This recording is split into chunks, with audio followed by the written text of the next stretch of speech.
एक समय की बात है। एक राज्य का राजा बहुत शक्तिशाली और समझदार माना जाता था।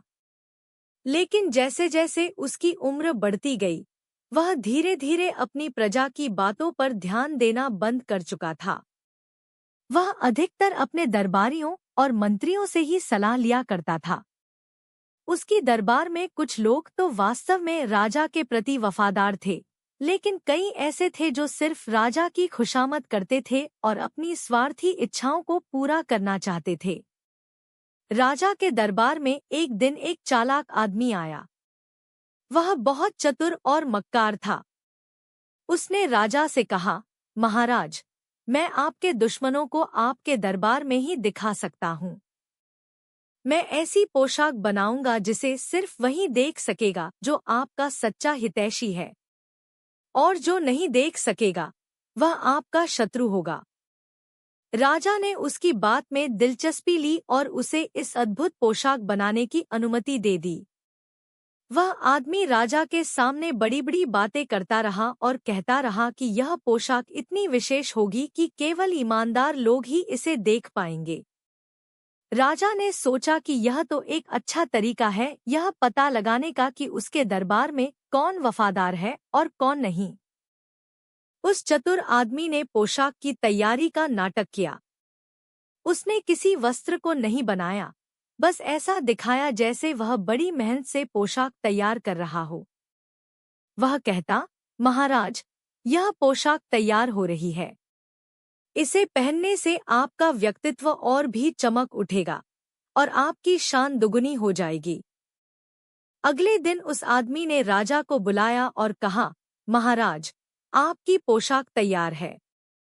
अब इसे पहनिए और अपने दरबार में जाइए। वहां आपको पता चल जाएगा कि कौन आपका सच्चा हितैषी है और कौन नहीं। फिर उसने राजा को दिखावटी पोशाक पहनाई।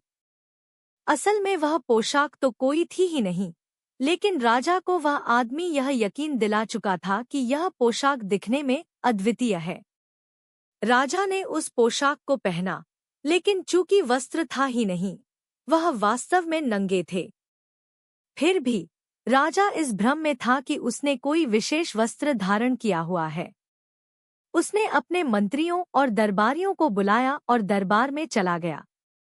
सभी दरबारी राजा को देखकर स्तब्ध थे, क्योंकि उन्होंने देखा कि राजा के शरीर पर कोई वस्त्र नहीं है। लेकिन वे सभी राजा से डरते थे, इसलिए किसी ने कुछ नहीं कहा और उल्टा उसकी तारीफ करने लगे। एक मंत्री ने कहा, महाराज, आप इस पोशाक में अद्वितीय लग रहे हैं। आपकी शान और भी बढ़ गई है। दूसरे मंत्री ने भी तुरंत हाँ में हाँ मिलाई, यह पोशाक तो अद्भुत है। ऐसी पोशाक पहले कभी नहीं देखी। सभी दरबारी राजा की पोशाक की झूठी प्रशंसा करते रहे, क्योंकि उन्हें डर था कि अगर उन्होंने सच्चाई बताई तो राजा उनसे नाराज हो जाएगा। लेकिन दरबार में एक वृद्ध मंत्री था, जो राजा का पुराना और ईमानदार सलाहकार था। वह राजा का सच्चा हितैषी था, इसलिए उसने साहस जुटाकर कहा, महाराज, मुझे कोई पोशाक नहीं दिख रही है। आप वास्तव में नंगे हैं। राजा को यह सुनकर बहुत क्रोध आया। उसे लगा कि यह मंत्री उसका अपमान कर रहा है, इसलिए उसने उस वृद्ध मंत्री को तुरंत जेल में डालने का आदेश दे दिया। दरबार के सभी लोग चुप हो गए, किसी ने भी वृद्ध मंत्री का पक्ष नहीं लिया। इसके बाद राजा घोड़े पर सवार होकर अपने राज्य में भ्रमण पर निकल पड़ा।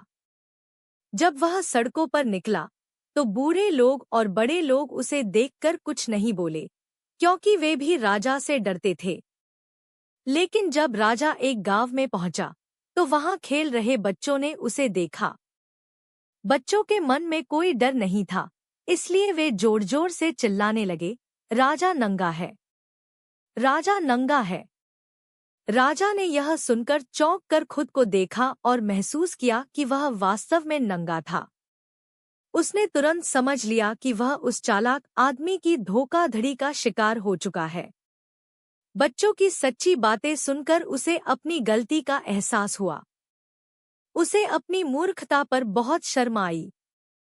राजा वापस अपने महल लौटा और सबसे पहले उसने उस वृद्ध मंत्री को जेल से रिहा किया।